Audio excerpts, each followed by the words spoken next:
Okay, this week we're going to talk about a reminder for our Bid by Monthly training is going to be this Thursday.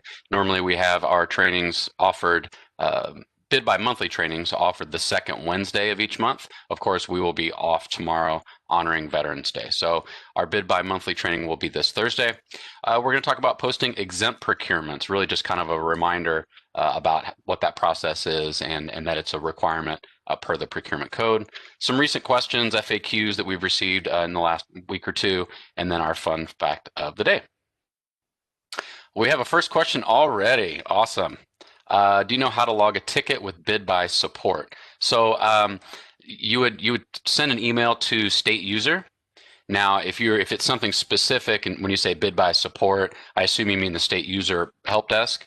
Now you can send an email to stateuser.bidbuy@illinois.gov. However, if there's some sort of system type error, they can.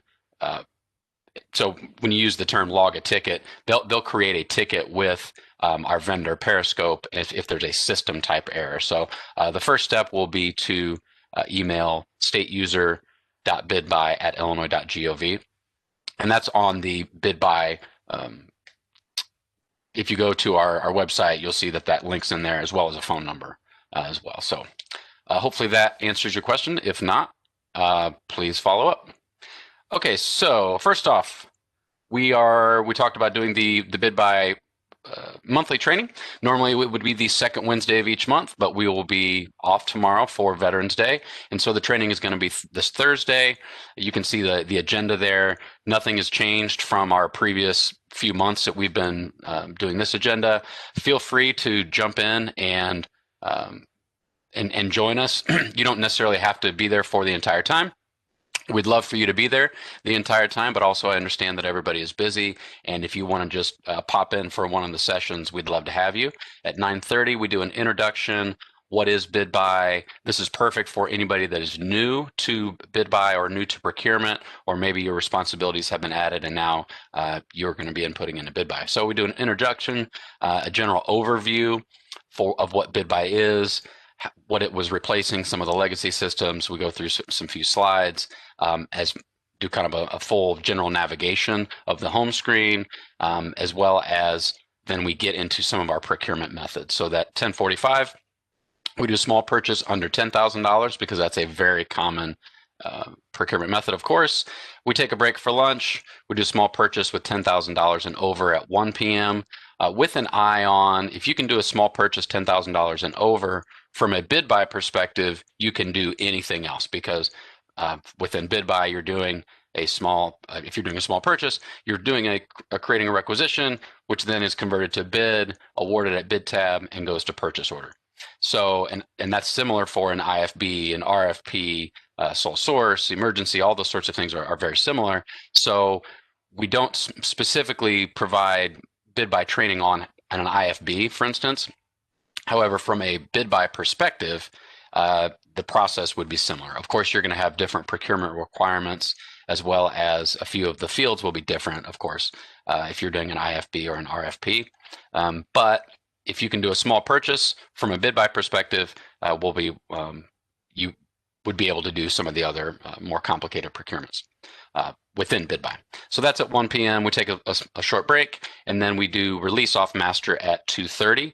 You do have the link that's right in there. I'll send an email out to SPOs and APOs as a reminder later on today, and feel free to join us. There's the join by phone and the access code as well. If you can, it's much better to be able to join us so you can see our screen, because we'll be walking through all of the BidBuy processes. So if you can see our screen, then that's good. But sometimes if you have the audio issues, you can join us by phone and still view the WebEx that way. Okay, next up, let's talk about exemptions to the code. Okay, so there are exemptions that are in the exemptions to the procurement code that would not have to follow the procurement code processes, but the procurement code specifically calls those out, and then there still are some requirements that many of these need to be posted publicly. So intergovernmental agreements, grants, purchase of care, hiring, collective bargaining contracts, purchase of real estate, anticipated litigation, enforcement actions or investigations, certain artistic and musical services, miscellaneous agency-specific trade shows, and relocation of utilities are exempt from the procurement code. So for instance, doing a grant, you wouldn't have to publicly post it out on BidBuy and receiving quotes and all those sorts of things. So you don't have to go through those procurement requirements via the code. However, you must post, each state agency shall post to the appropriate procurement bulletin, which is BidBuy, the name of the contractor, a description of the supplier service provided, the total amount of the contract, the term of the contract, and the exception to the code being utilized. Exceptions to this exemption are IGAs, grants, and collective bargaining agreements. So a few of the DHS and DCFS folks, and probably a few other agencies that do a lot of grants, if your heart stopped for just a quick second, just know that those grants don't have to be publicly posted out to BidBuy. We do, but so we have those things that have to be posted due to the procurement code, but we've made it easier for you. We actually have a specific document, a spreadsheet that has those fields already completed, and that link is right here. So we'll go out and take a look at that document in just a second. And these exempt notices should be posted each month. So once a month out to BidBuy is our standard guidance. However, you can post them more often. It's just they need to be posted once a month. So just as a reminder, if you haven't posted any of your exempt procurements in a little while, go ahead and make sure that that gets posted out publicly. Because the CPO must also report to the governor and to the General Assembly. So all of those exempt procurements must be reported to the governor and the General Assembly as a part of some reporting. So putting those into BidBuy makes it a very easy process to be able to run those reports. So here is your reminder to put those exempt notices out onto BidBuy. So let's go back out real quick and show you what that spreadsheet is. Okay, so I got that link there. Where did it go? So here's our procurement code exempt contracts form. So this is on the same page that has all of our IFB template, or all of our solicitation and contract templates. So all the Forms A, Forms B in our procurement resource library. We have a actual spreadsheet for you. Oh, I had already opened it up. And it's going to have all those fields that are required by code. So you don't have to utilize this spreadsheet, but it really just makes it so easy. Because look, okay, let's make that a little bit bigger for you. You can see what's here.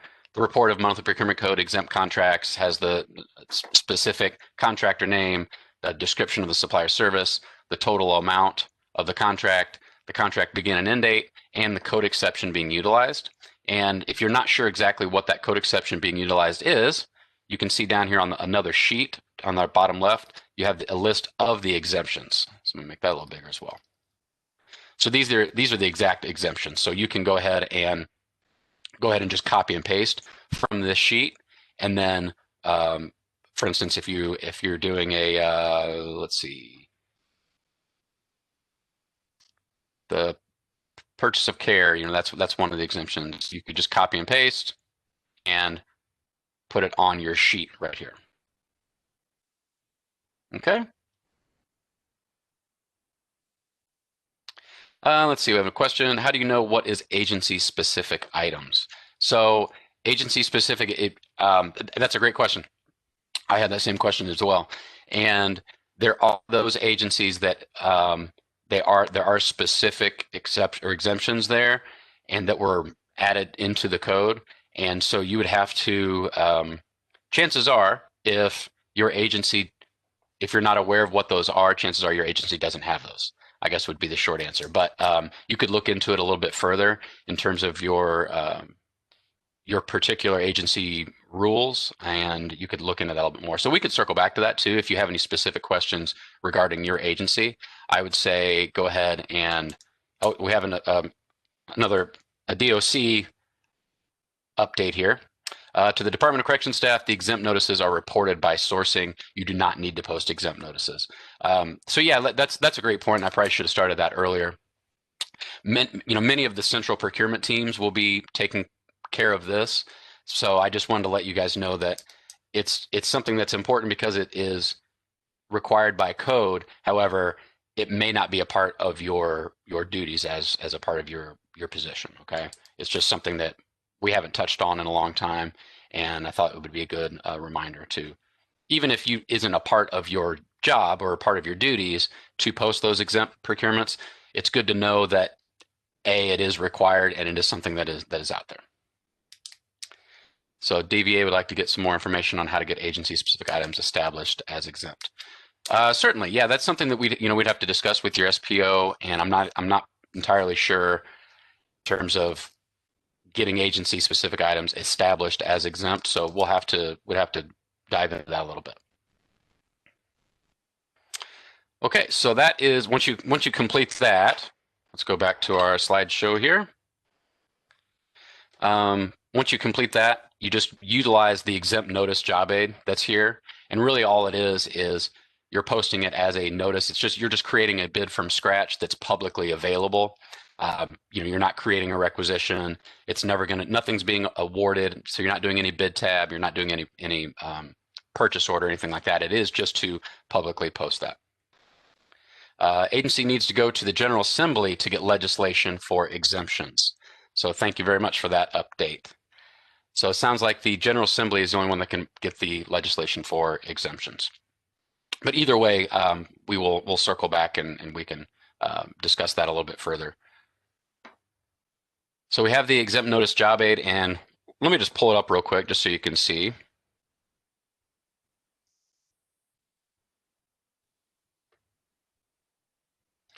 So you can see that you're going to create a bid from scratch, and then a couple of the type codes you're just going to follow right down that job aid. You can see as a part of the type code, there's an exempt notice. You're going to uncheck allow electronic responses. So I'm just going to hit a couple of the highlights here.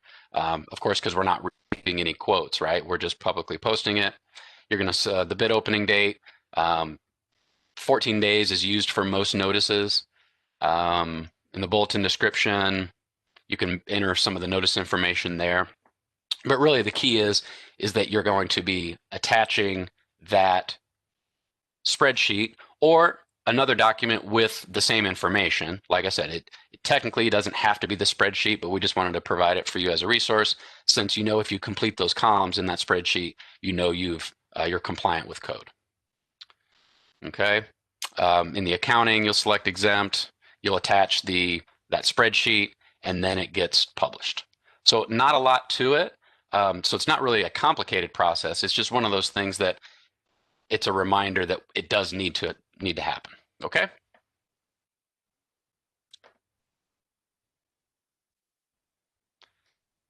Okay, so some recent questions that we've received. So as a reminder, we'll start throwing this back in here. I think we used to do this at the beginning of these Training Tuesdays about a year ago, and we kind of got away from it. So when I receive some of these questions, if I've received them more than once or twice, chances are other people are having the similar questions. So this may be a bit of a refresh for some of you, but it is important since we always have new people coming in to procurement. So the first question I received in the last week or two, Forms A versus Forms B, when are each required, and what's the difference between the two?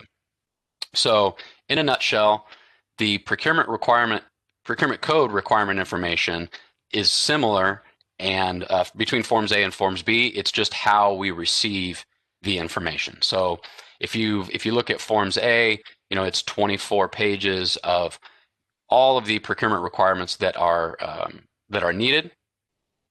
Forms B is utilized only when the vendor is registered in the Illinois Procurement Gateway, but it has the same exact information.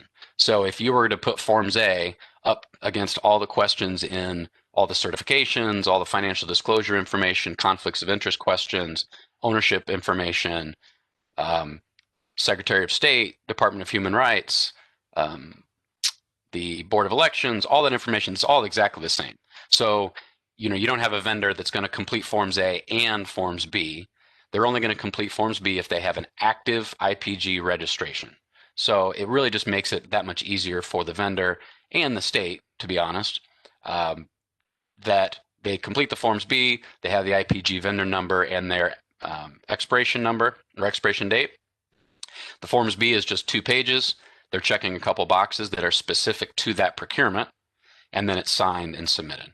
Whereas Forms A, like I said, it's 24 pages. There's completing all that same information, but they would have to complete, the vendor would have to complete that Forms A for each procurement.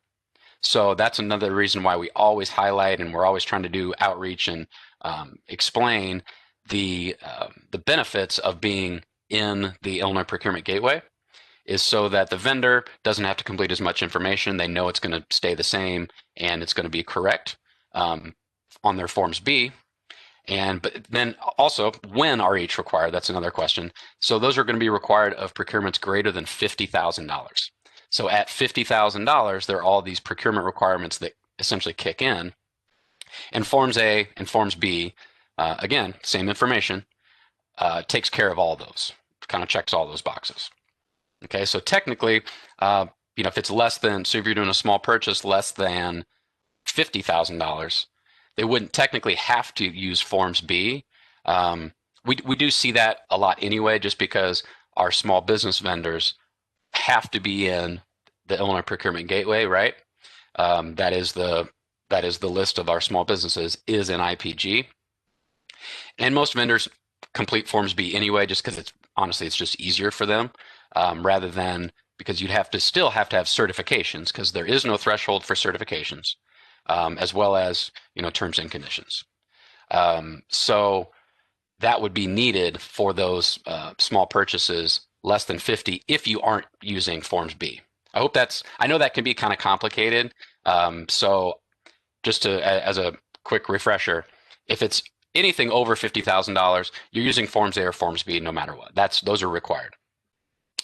If it's less than 50, even though the vendors tend to submit Forms B just because they know they are checking all their boxes if they're an IPG and a small business, because once again, that's less than that small purchase limit. So chances are that it just makes it easier for the vendor to complete a Forms B when technically they wouldn't have to, since it's less than $50,000. But if they're not completing Forms B, remember that certification is still required on everything. So there is no threshold for the certifications. We have a question here. Dave, you mentioned in the last training that delinquent debt was required for $20,000 and up. Isn't it $10,000 and up? It used to be $10,000, but now it is $20,000. Okay, so that's a great question. So when the delinquent debt, just for everybody else's edification, the comptroller offset, where you have that screenshot of, does the vendor owe the state any money? That used to be, if it was less than $10,000, it has since been updated to now if it's over $20,000. So if the procurement is over $20,000, that is a requirement that would be attached at the bid tab when the SPO is approving the award. Okay. All right, so our next question, and of course, if you ever have any questions about any of these, please feel free to reach out to us. That's what we're here for. So our next question, small purchase process. Who can be solicited for small purchases under $10,000? Okay, so I will refer you to the CPO notice, 2018-10, I believe, which works through each one of the, not thresholds, but each one of the situations where, depending how much the procurement is. So less than $2,000, it is not set aside for small businesses. You can just essentially go out and purchase it. There is no requirement for it to be in the BidBuy. However, I will say that CPOGS, our guidance is it only has to be in BidBuy if it's greater than $2,000. But if your agency is one of those agencies that is putting everything in BidBuy, of course, that is totally fine as well. It's just required from the CPOGS once it's greater than $2,000. So less than $2,000, right? It doesn't have to be in BidBuy, and it is not set aside for small businesses first. So you can go just you go to Menards to buy the air compressor or whatever, right? Um, Once it's greater than $2,000, so now we're looking at 2,000 to 10, it is set aside for small businesses. So either way, our small businesses are going to get the first chance at it. However, our guidance is you can single source, you can solicit one small business that you know is a small business, and if the pricing is good, you can go ahead and move. Once again, I will say is if it's your agency's policy to put it out to all small businesses, if it's, let's say it's $3,000, that is absolutely okay too. We do have some of those agencies that have decided to go ahead and put it out to all small businesses between that 2 and 10. We are saying we give a little bit of flexibility there, and we say, hey, if the mom and pop shop down the street, this is kind of just an anecdotal example here.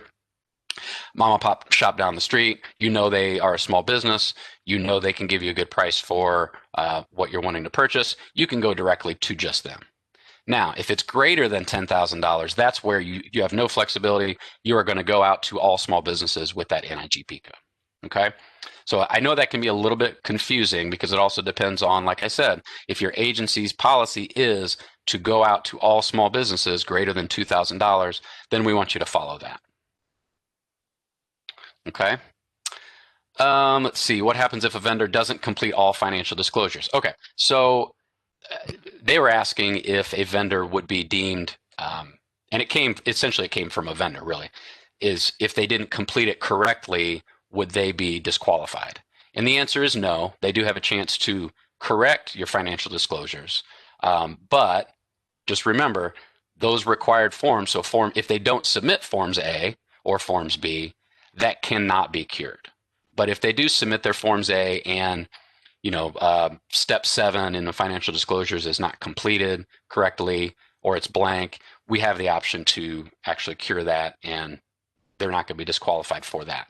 But they do need to actually submit the documents up front. So if they don't submit Forms A and there's nothing in there when that bid is opened, now there is no option to cure. But if they are completing their financial disclosures, in this instance, it was just a vendor was concerned that if they didn't complete the disclosures correctly, would they be disqualified? And the answer is no. But we do need for them to submit all that documentation as a part of their bid. And let's see, can you point us to the CPO notice / documentation if the threshold changed? You know what? I will find it, and then when I send out the slides, I will add that to the email. So just so you don't have to watch me go searching around for it. Okay. All right. So our fun fact of the day, we actually have 2 here. So since we're going to be off tomorrow for Veterans Day, so I found slightly not misleading. 2 different websites spoke about the birth of the Marine Corps in a little different way. So first off, November 10th is the United States Marine Corps' birthday.